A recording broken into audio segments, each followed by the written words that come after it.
Hello, good morning. Welcome back, my dear students of 10th Standard English Medium, to my video lecture of YouTube for a social science subject. Okay, in this lecture, we are going to start the new topic, the new chapter, in fact, the new chapter of history. As you can see on the board, I have already put the name. That is of chapter number 6, Places of Indian Cultural Heritage. Okay. So places of Indian cultural heritage. Along with the name, you can see some names of the Indian cultural heritage also. These are the kind of places of which we can be proud of, and these are the kind of places which have given the name and fame to our country, to our culture. Okay, so it's going to be a very entertaining sort of chapter, and I would very strongly recommend you to not just listen to this lecture, but of course, while listening to this lecture, you should keep the textbook in your hand so that you can see the pictures also of these places of Indian cultural heritage. Obviously, some of the places you might have visited as well. हम लोग India में रहते हैं तो कई बार हम घूमने फिरने जाते हैं, तो खास करके ऐसी जगहों पे हम घूमने जाते हैं जहाँ पे ऐसे जो फेमस रिनाउंड प्लेसेस हो, लाइक ताजमहल है, रेड फोर्ट है, ठीक है, फतेहपुर सिकरी है, and then Ajanta Ellora caves है, एलिफेंटा केव्स है। फिर गुजरात में भी बहुत सारी ऐसी फेमस जगहें हैं जहाँ पे हम लोग बार बार जाते हैं। फॉर एग्जांपल चांपानेर जाते हैं जहाँ पे पावागढ़ का फेमस माउंटेन है। फिर सोमनाथ टेम्पल जो है वो हमारा एक फेमस हिस्टोरिकल मॉन्यूमेंट्स है, काफी पुराना, हजारों सालों से। तो in a way we can say that there are so many thousands of number of historical places which bear the historical importance, and therefore they have been declared as the places of Indian cultural heritage.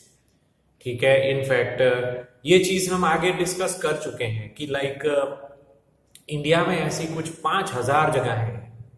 इस chapter में भी आएगा वो चीज कि there are 5000 places which have been recognised by UNESCO, जो कि एक वर्ल्ड गवर्निंग बॉडी है।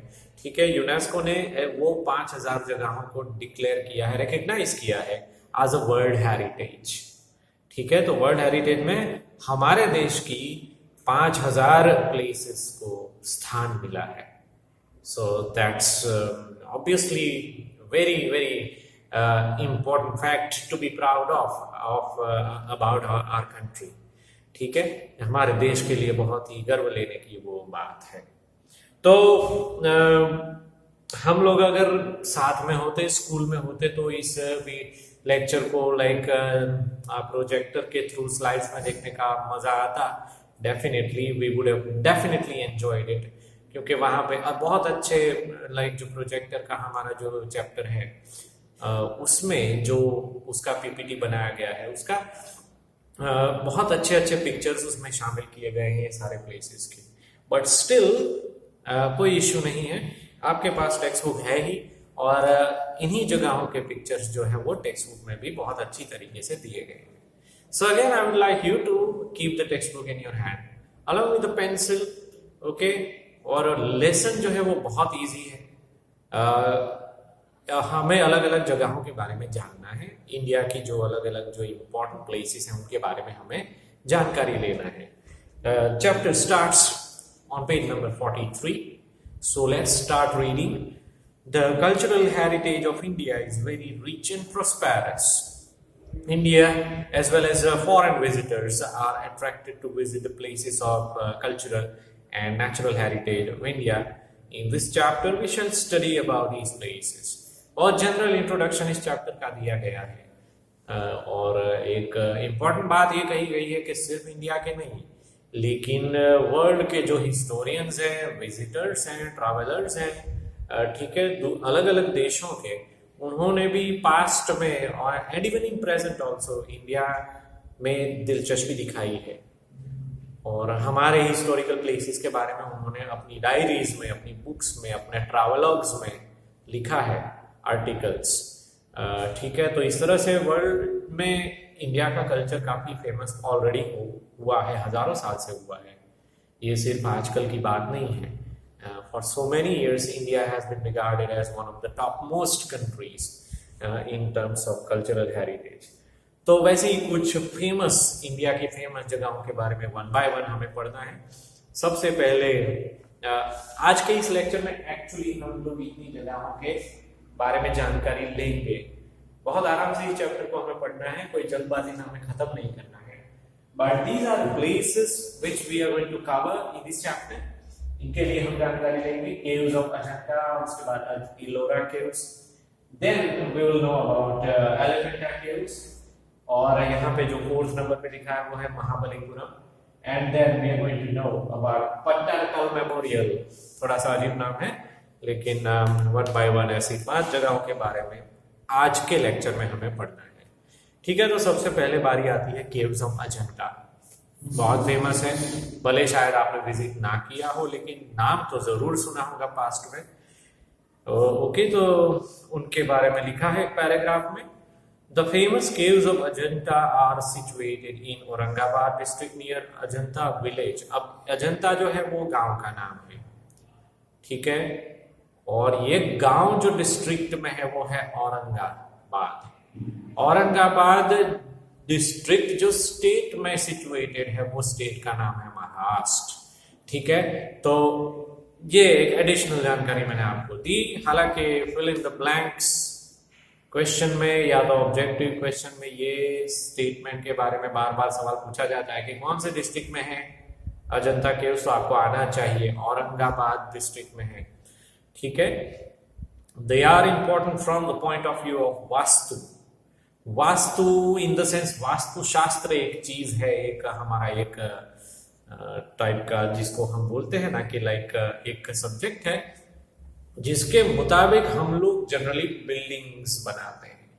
वास्तु शास्त्र में जो थ्योरी दिया गया होता है उसके मुताबिक हम बिल्डिंग मान लीजिए कि हमारा घर है, हमारा जो लाइक जो फेमस पब्लिक प्लेसेस है, टेम्पल है वगैरह, ऑफिस, शॉप, ठीक है, बंगलो या तो फिर फ्लैट्स वगैरह, वास्तुशास्त्र के नियम जो कुछ है उसके ध्यान में रख के हम उसको या तो बनाते हैं या तो उसको खरीदते वक्त उसका ध्यान रखते हैं। ठीक है, तो वास्तु शास्त्र के नियमों को प्रमोट करता है। Okay, Ajanta caves, these caves are divided into 2 divisions. 2 हिस्सों में बटी हुई केव्स है ये। पहला हिस्सा है caves based on wall painting. पहले हिस्से में जो केव है वहां पे बहुत सारे वॉल पेंटिंग्स हैं। बहुत मजे की बात है कि हजारों साल पहले ये पेंटिंग बनाए गए थे और इतना सॉलिड पेंटिंग है कि आज तक वो अभी भी है। ओके, खत्म नहीं हुए। दूसरा हिस्सा है caves based on sculpture. Okay, जो स्कल्पचर यानी कि जो मूर्ति वगैरह बनाया जाता है उस पे आधारित जो है केव्स है वो दूसरा हिस्सा है। Caves of number 1, 2, 10, 16 and 17 have excellent painting wall and have attained the highest rank in the wall painting। ये स्टेटमेंट भी आपको याद रखना है कि 1, 2, 10, 16 और 17 जो है उसके पेंटिंग्स बहुत ही जोरदार है, फेमस है ज्यादा। और वॉल पेंटिंग का जो एक फैकल्टी है उसमें बहुत ज्यादा फेमस गिनी जाती है ये caves. The theme of these wall paintings is Buddhist religion। कोई पेंटिंग को देखते हुए हमें पता चलता है कि बुद्धिस्ट रिलीजन जो है उसको प्रमोट करने वाले पेंटिंग है। हम दूसरे वर्ड्स में ये भी कह सकते हैं कि बुद्धिस्ट रिलीजन जब इंडिया में फैला हुआ था उस समय के दौरान बुद्धिस्ट मंक्स ने ये केव्स बनवाई होगी, या तो फिर ऐसा कोई राजा जो खुद बुद्धिस्ट रिलीजन को मानता था उसने ये केव बनवाई होगी। ठीक है, Ajanta caves are divided into 2 categories. They are chaityas and viharas. 2 category, नाम से 2 कैटेगरी में बटी हुई है। एक कैटेगरी है चैत्य है, वो दूसरा जो है वो विहार है। चैत्य यानी कि एक रिलीजियस प्लेस होता है, place of religion, place of worship we can say. ठीक है, कि जहाँ पे पूजा वगैरह की जाती है, जैसे हिंदू में मंदिर होता है, इस्लाम में मस्जिद होता है, उस तरह से बुद्धिस्ट रिलीजन में चैत्य होता है। तो वो चैत्य कुछ केव्स में है और कुछ केव्स में विहार है। विहार वो जगह होती है जहाँ पे बुद्धिस्ट मंक्स लोग, जो साधु मुनि लोग जो है वो रहते हैं, उसको विहार कहा जाता है। आश्रमशाला भी उसको कह सकते हैं सादी भाषा में, ठीक है। सो चैत्य और विहार वो दो हिस्से हैं। Cave number 9, 10, 19, 26 and 29 are chaityas. ये आपको नंबर्स याद रखने होंगे कि इतनी केव्स जो है वो चैत्यस है। Where as the remaining caves, उसको छोड़ के ये जो नंबर लिखे हैं वो चैत्य है ऑब्वियसली, लेकिन उसको छोड़ के बाकी सारी जो केव्स हैं वो विहार है। तो we should remember this. Ajanta caves were forgotten with the passage of time. बहुत ताज्जुब की बात है कि काफी सालों तक अजंता केव्स जो है वो सब उसको भूल गए थे, ठीक है। With the passage of time everybody forgot it. लेकिन अंग्रेजों के जमाने में इन 1819 AD an English captain John Smith recovered them. जो इंग्लिश कैप्टन थे उस वक्त, ऑब्वियसली इंडिया में ब्रिटिश रूल चल रहा था, तो जॉन स्मिथ के ध्यान में ये caves I. Suddenly in caves को उन्होंने डिस्कवर किया, ओके, रीडिस्कवर किया, हम ये कह सकते हैं।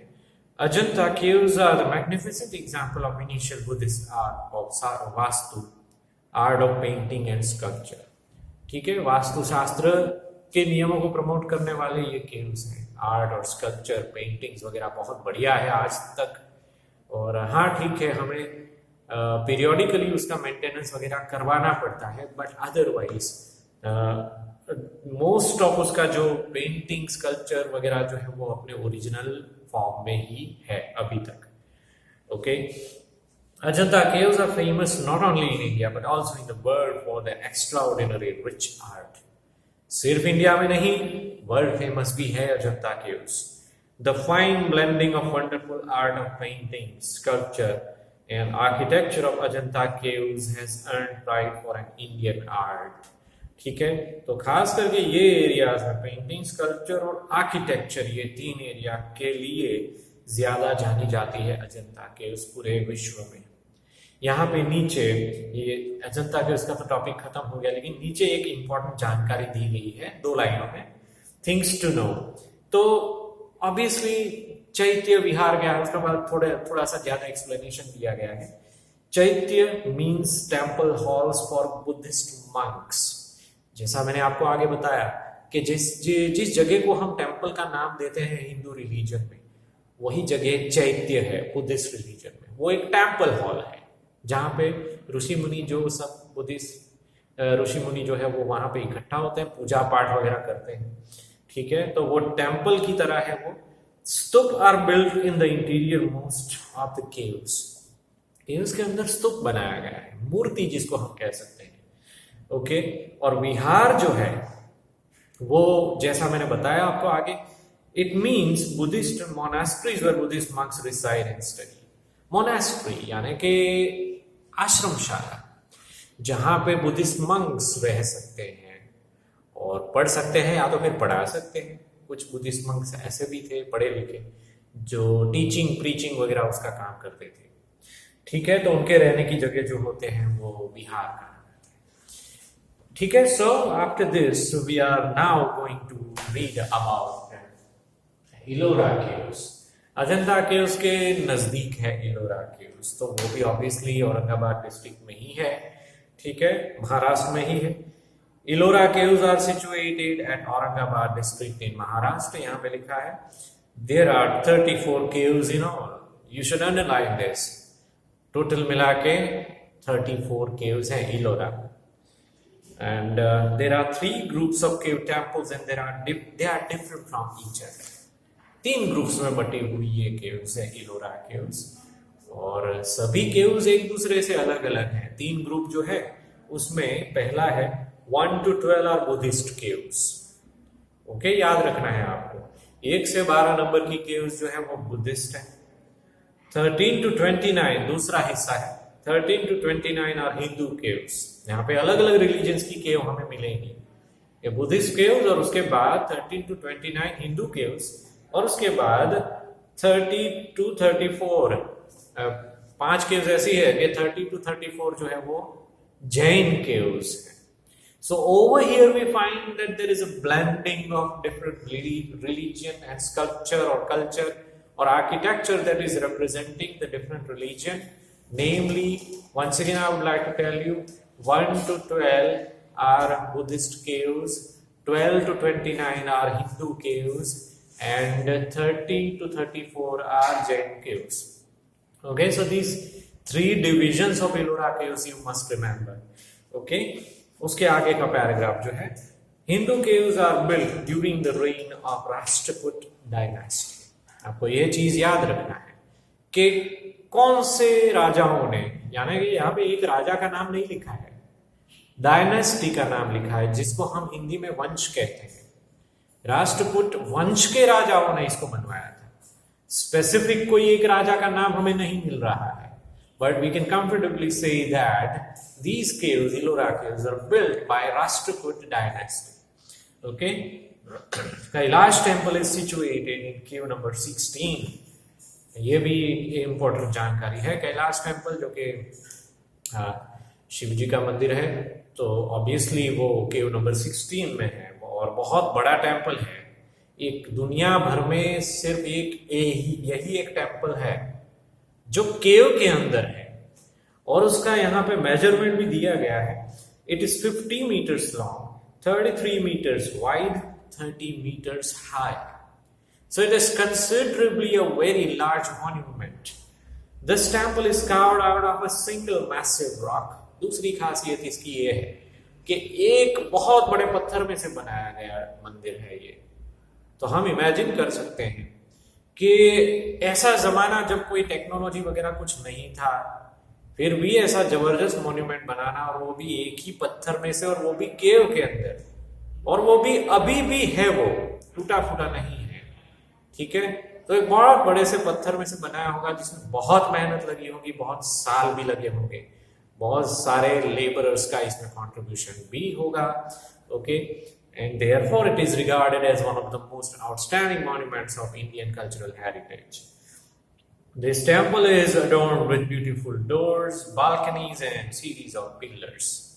इस टेम्पल में अगर हम जाएंगे तो वहां पे डोर्स, बालकनी, पिलर्स वगैरह बहुत अच्छे अच्छे, बहुत ही भव्य, जिसको कह सकते हैं बहुत ही सुंदर देखने को मिलेंगे. The beauty of temple cannot be described in words.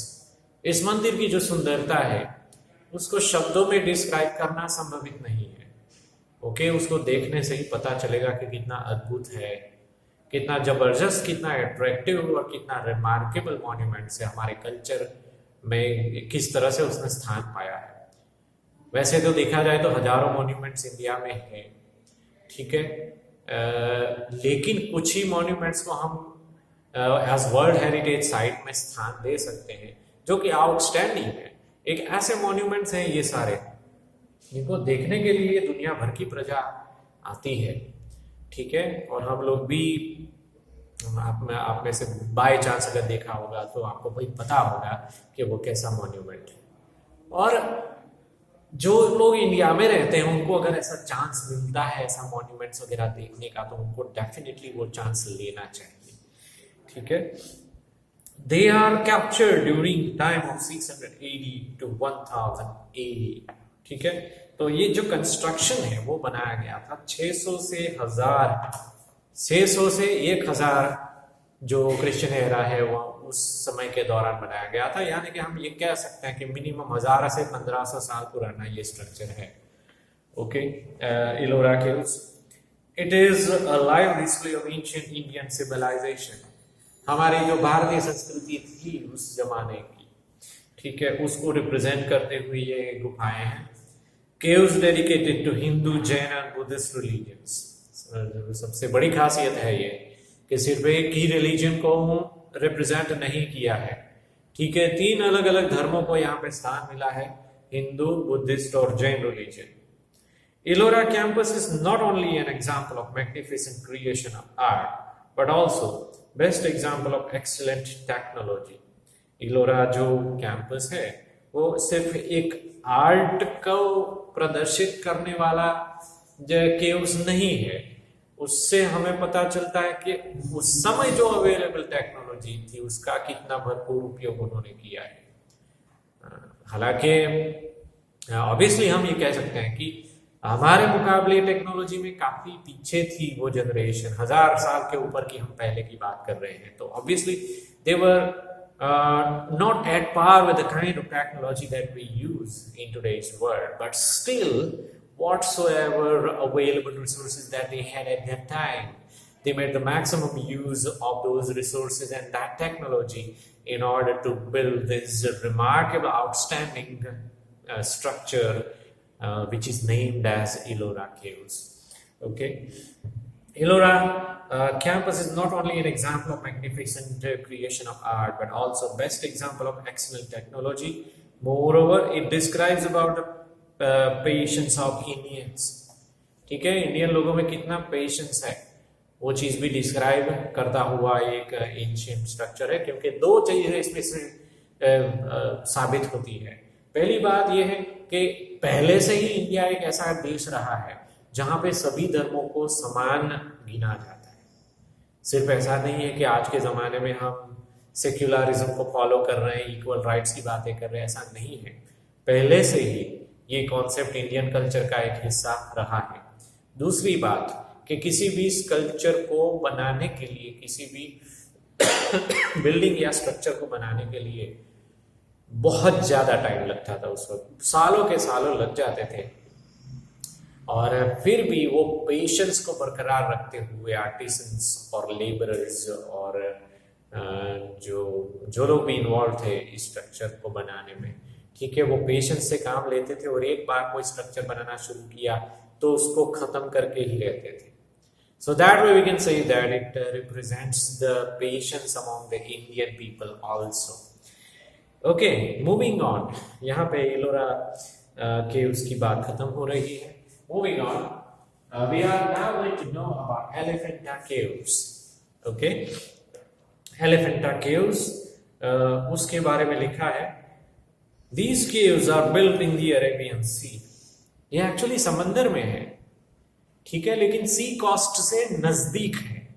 आगे लिखा है 12 kilometers away from Mumbai in Maharashtra. In case if you have visited Mumbai, तो ये एक ऐसी जगह है जो बहुत आराम से हम इसको विजिट कर सकते हैं कि मुंबई का जो सी बीच है वहां से 12 किलोमीटर का जो अंदर अगर सफर करेंगे हम अरेबियन सी में, तो एलिफेंटा केव्स जो है वहां से like it's a kind of a very short distance which can be covered by small boats even. ठीक है, तो एलिफेंटा केव्स हमारे लिए घूमने फिरने के लिए बहुत इजीली एक्सेसिबल है। Only 12 kilometres away from Mumbai in Maharashtra, it is situated in Arabian Sea, और टोटल मिला के यहाँ पे 7 केव्स हैं। There are 7 caves in all as far as Elephanta caves are concerned. There is a huge stone monument of an elephant. On seeing this structure, the Portuguese named it Elephanta. Elephant यानी कि हाथी होता है, ये सब तो हम लोग जानते ही हैं। तो किस तरह से इसका नाम पड़ा? तो एलिफेंट के शेप का एक मॉन्यूमेंट ऑलरेडी बनाया गया है एक ही पत्थर में से।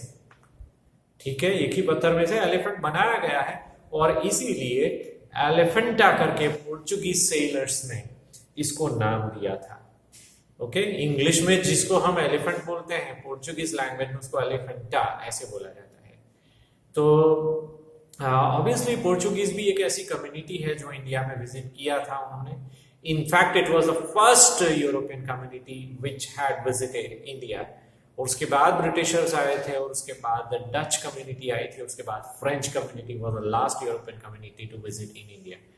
तो पोर्चुगीज सेलर ने इसका नाम एलिफेंटा केव्स रखा था। Many beautiful figures have been carved, out of them the magnificent Trimurti temple.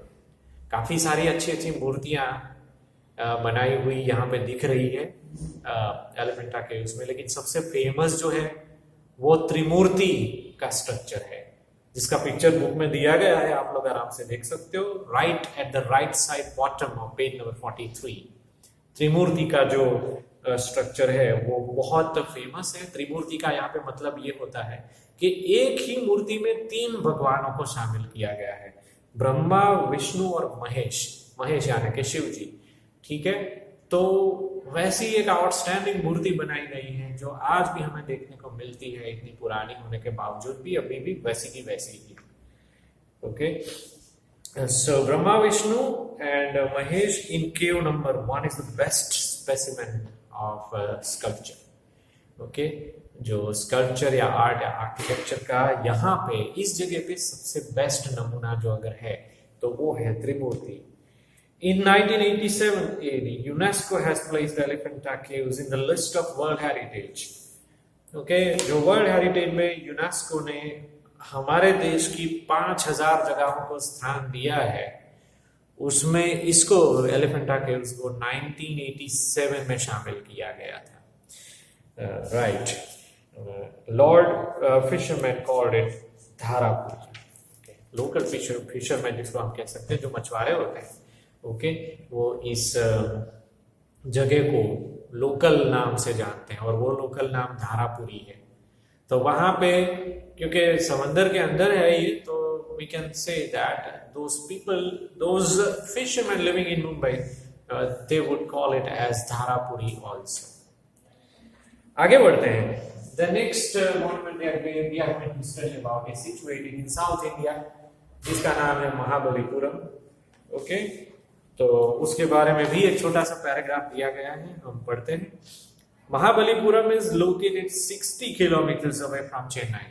Tamil Nadu का मेन सिटी है, कैपिटल सिटी है चेन्नई, जिसको पहले के जमाने में मद्रास कहा जाता था। तो वहां से 60 किलोमीटर दूर है Mahabalipuram. This city of Tamil Nadu is famous for its splendid temple architecture and sea शोर।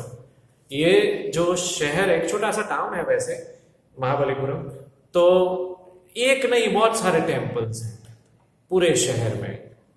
In South India, it is known as the city of temples actually, and there are several temples in it. किसी एक temple की यहाँ पे हम बात नहीं कर रहे हैं। ओके, कोई साउथ इंडिया के विजिट में जाता है तो like that person is very religious. Okay, बहुत ही स्पिरिचुअल मेंटालिटी जिसका है, आध्यात्मिक विचारों वाले, धार्मिक विचारों वाले जो लोग होते हैं, वो महाबलीपुरम का विजिट जरूर करते हैं in case if they are on a visit to South India. तो यहाँ पे बहुत सारे लाइक टेम्पल्स हैं, and this city of Tamil Nadu is famous for its architecture. Narasimhavarman I, who was popularly known as Mahamalla, belonged to Pallav dynasty. ये statement को आपको underline करना है, बहुत सारी जानकारियां इसमें मिल रही है। ठीक है, जो किंग एक हुआ करते थे नरसिंहवर्मन I, ये उनका ओरिजिनल नाम था। ठीक है, और पब्लिक ने उनको एक दूसरा नाम दिया था महामल्ला करके। ठीक है, तो पल्लव डायनेस्टी से बिलोंग करते थे ये राजा, तो उन्होंने बहुत सारे मंदिर इस शहर में बनवाए थे। 7 chariot temples were built here. एक बहुत फेमस टेम्पल है वहां पे, 7 chariot temple। रथ, जो राजा का रथ होता है उसके शेप का टेम्पल वो बना हुआ है वहां पे। At present only 5 chariot temples exist. Okay, initially 7 ऐसे टेम्पल बनाए गए थे जो चैरियट टेम्पल्स थे। सभी के आकार जो है, सभी के शेप्स जो है वो चैरियट के जैसे थे। 7 थे टोटल मिला के, अभी 5 बचे हैं। 2 जो है वो टूटे फूटे खंडर की समान है। 2 chariot temples have submerged in the sea. In fact, जो है वो समंदर में डूब गए हैं और बहुत ही थोड़े से अवशेष उसके बाकी रहे हैं।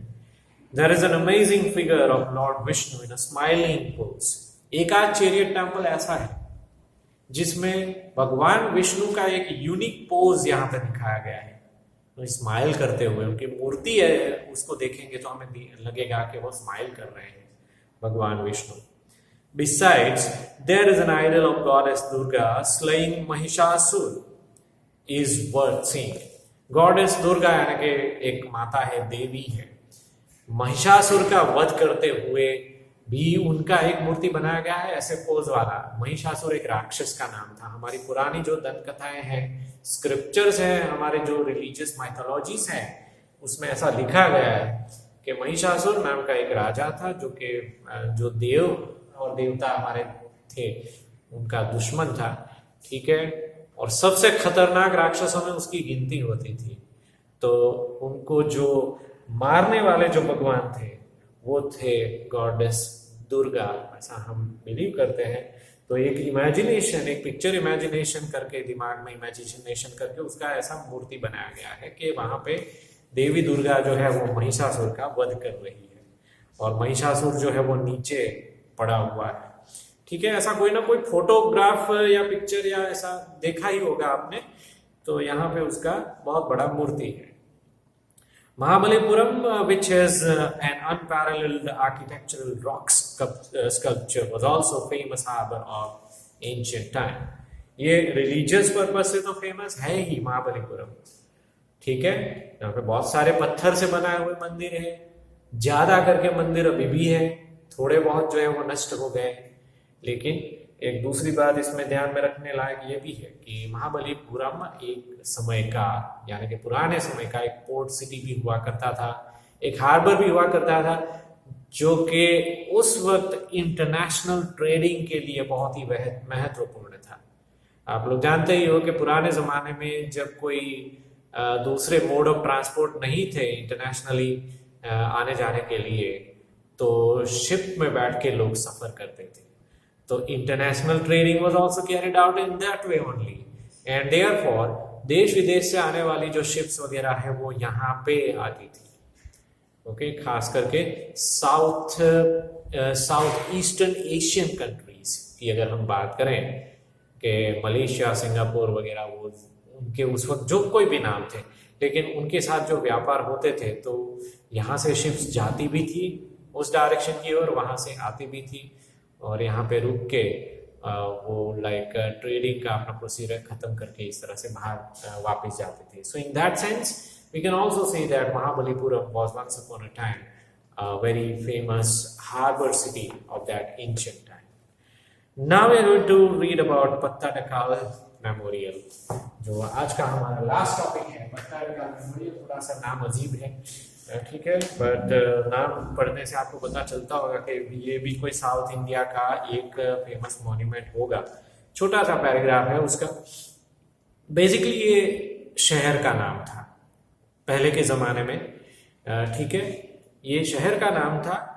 और यहाँ पे दिया है कि पत्ताडकाल was the capital of Chalukya dynasty in 60 kilometers away from Badami Nagar, and Dravid style of architecture is used in the construction of temples here.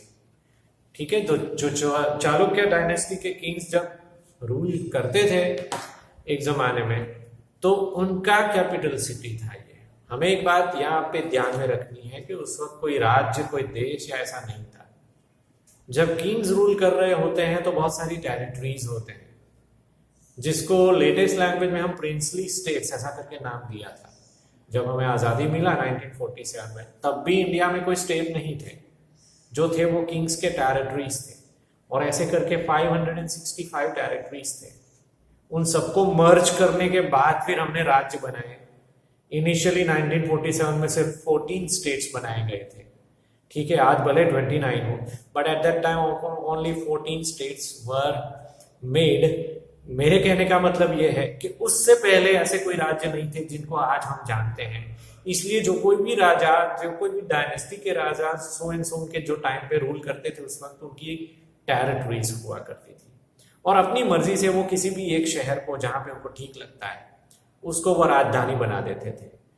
तो इस हिसाब से राजधानियां भी बार बार चेंज होती रहती थी कि ये डायनेस्टी या तो फिर ये राजा, इसको अगर आज कैपिटल सिटी गिन रहे हैं तो कल जाके कोई दूसरा राजा आएगा तो उसको अलग से उसकी राजधानी अलग से वो तय करेगा।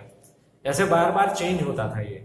तो एक टाइम ऐसा था उसके मुताबिक कि पत्ताडकाल जो है वो चालुक्य डायनेस्टी का एक कैपिटल सिटी था और ये सिटी जो था वो बदामी नगर शहर से दूर था, सिर्फ 16 किलोमीटर की दूरी पर थे।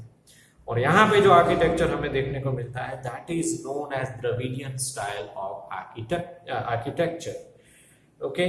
इसमें बहुत सारे मंदिर वगैरह हैं, अलग अलग पत्थरों से बने हुए, These are built during the 7th and 8th century. अभी 21वां सदी चल रहा है, तो कम से कम हम कह सकते हैं कि यहाँ पे बने हुए जो मंदिर है वो कम से कम 1200-1300 साल पुराने हैं. ओके. और उसमें जो फेमस टेम्पल है that is Virupaksha temple is the biggest temple of Pattadakal. ये याद रखना है आपको, स्टेटमेंट अंडरलाइन करना चाहिए, ऑब्जेक्टिव में बार बार आ सकता है. ठीक है, कि पत्तरका मेमोरियल का सबसे बड़ा और सबसे फेमस टेम्पल कौन सा है, तो आपको नाम आना चाहिए विरूपक्ष टेम्पल. ओके, तो आज के लिए इतना जानकारी हिस्टोरिकल मॉन्यूमेंट्स के बारे में काफी है. अगर इसे ज्यादा पढ़ेंगे तो ओवरडोज हो जाएगा, because there are so many other places we need to cover as yet. So I'm concluding my lecture over here only. Okay, we'll proceed with some other interesting places in the next lecture. Thanks very much for your time. Have a fantastic weekend. Bye bye.